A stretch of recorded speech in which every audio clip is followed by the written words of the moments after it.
I want to start talking about vacations and vacation rentals and things like that. Exactly. Which I'm fine with. I'm fine with that topic. But I just don't want to get ripped off. I don't want to get ripped off. Can that happen? It sure can. Absolutely. Vacation rentals and scams and things like that. All right, let's get right into it. Let's talk about it. This happens quite a bit around this time of year, or pretty much all year. Yeah, unfortunately it does. So a vacation rental scam is when a scammer creates a fake post to trick travelers into paying for a hotel or a house that isn't actually there. It doesn't exist, or maybe it exists, but it's not really available, right? Got it. These scammers are going to they're going to target the travelers using popular websites and social media sites by posting stunning photos at unbelievable prices. So for example, you're scrolling through, you're looking for a place to stay, you find this beautiful beachfront villa, it's at an amazing 50% price lower than all the other areas.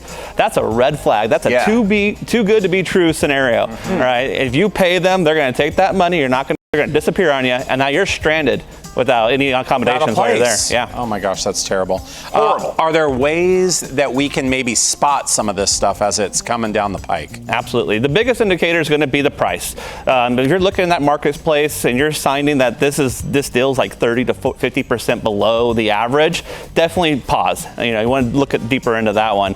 There's going to be a pressure to pay quickly, and usually paying with unconventional payment methods like a wire transfer, payment apps, or even gift cards. The site listing itself will kind of lack some detail commonly, not have a whole lot of photos. And if you're talking to someone, the host of the so-called property, they'll be reluctant to give you more information about it or give you any additional photos or things you can use to kind of verify the property. Okay. All right. We saw the screen there about how to spot. I know you were just talking there real quickly about what we can do. I mean, because it's a complicated topic. I mean, to have to navigate, scary, and so scary. Yeah, so before you do anything, you really want to investigate that listing a little bit further. Yeah. You can use Google to reverse image the photos to make sure that those photos weren't pulled from another site somewhere, right? They're not copied images. Then I would recommend checking out some trusted platforms where you can look at reviews. Does this host have a track record of positive feedback? And that would be a good sign for you as well. Yeah. And if at all possible, try to book through a listing site that offers you fraud protection. I love that. All right. If you think that you've been scammed, all right, now it's like, oh my gosh, this probably has happened to me. What's the next step? What do we do from there? If you think you're being scammed, immediately cut off any communication with that host that you're dealing with, and then report that listing to the website that you found it on.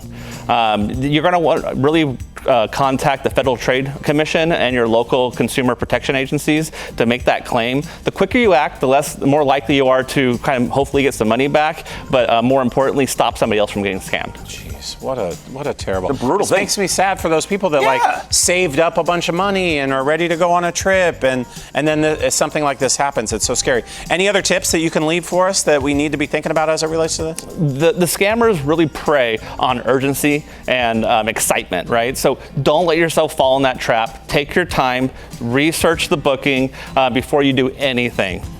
Love that. All right. You got to research all your stuff before you strike out. You don't want to do that because no striking out. No striking out.